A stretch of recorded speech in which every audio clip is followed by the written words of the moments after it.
This video shows how to install and use Define for real-time object detection locally and free. Watch till the end to see how it compares to models like YOLO and RTDETR in challenging scenarios. I'm Fahad Mirza and I welcome you to the channel. Define is an open source real-time object detection model to push the boundaries of detection accuracy and efficiency. After pre-training on Objects 365, Define achieves up to 59.3% AP on COCO dataset, which exceeds comparable models such as YOLO 10, 11, and various others. This model comes with a package that includes all code, pre-trained weights, and compilation tools plus some of the visualization utilities. Let's get it installed locally and then we will further test it out. Plus, I'm also going to talk a bit more about its architecture. I'm going to use this Ubuntu system and my GPU card is NVIDIA RTX 6000 with 48 GB of VRAM. Let's create a virtual environment with Conda. If you're also looking to rent a GPU on very affordable price, you can find the link to their website in video's description. Plus, I'm also going to give you a discount coupon code of 50% for a range of GPUs. So please do check them out.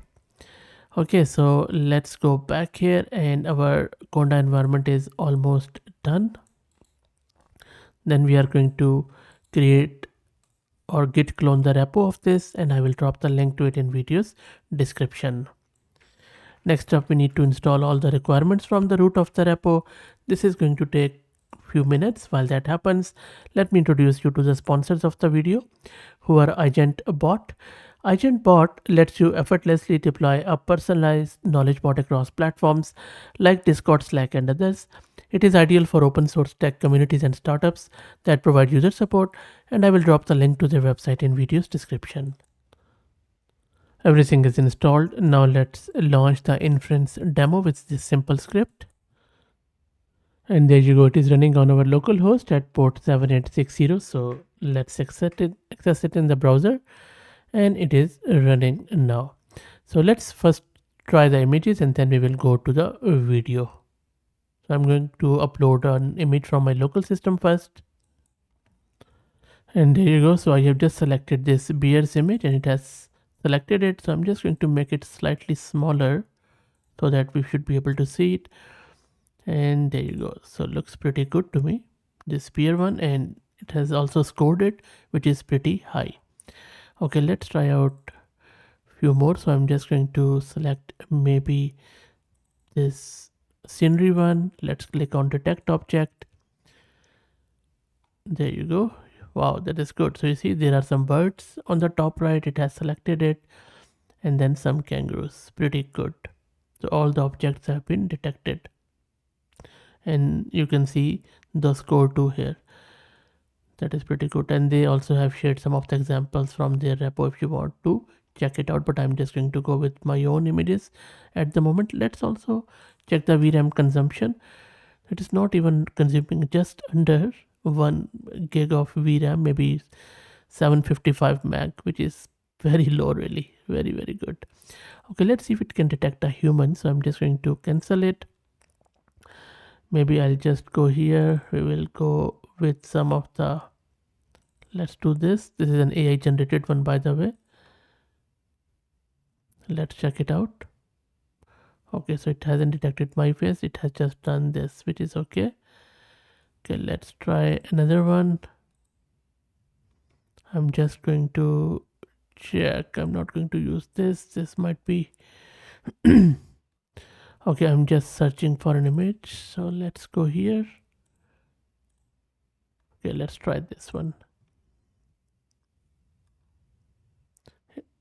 It should be able to detect the phone, I guess. There you go. So phone has been detected.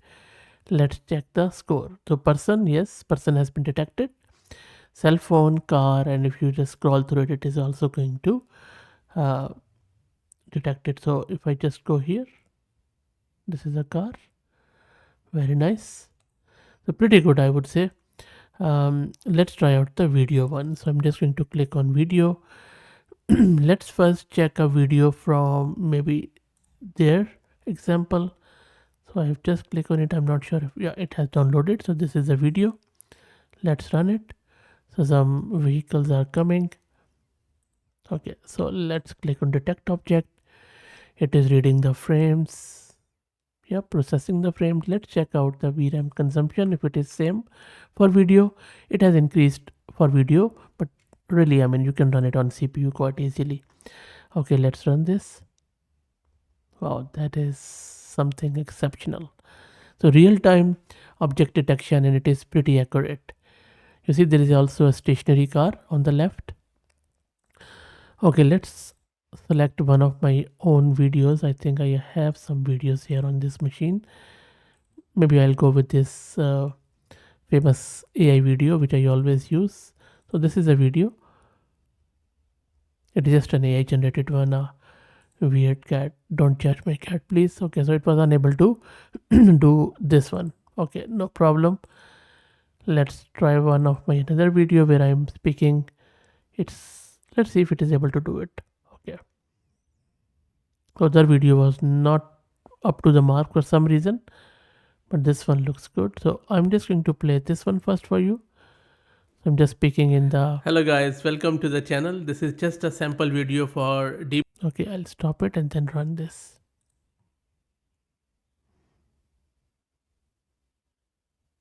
You see, pretty good, right?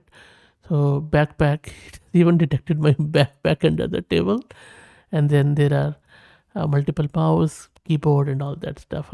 I don't think it's a mouse, but it has detected it as a mouse, or maybe it's a mouse. I'm not sure. TV monitor. It's a laptop, but anyway, pretty good, I would say. So both for images and videos, it performs quite well, as you just saw. Also, just a few more words on its architecture. So this define introduces fine-grained distribution refinement, or FDR, for bounding box regression. Instead of directly regressing bounding box coordinates, FDR generates and optimizes intermediate probability distribution over multiple decoder layers that allows the network to iteratively improve localization.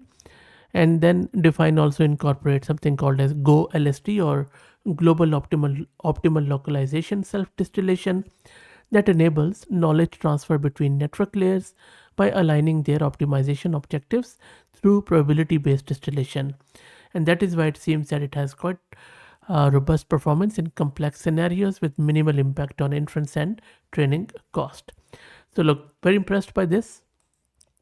Let me know what do you think about this model. And if you like the content, please consider subscribing to the channel. If you're already subscribed, please share it among your network as it helps a lot. Thank you for watching.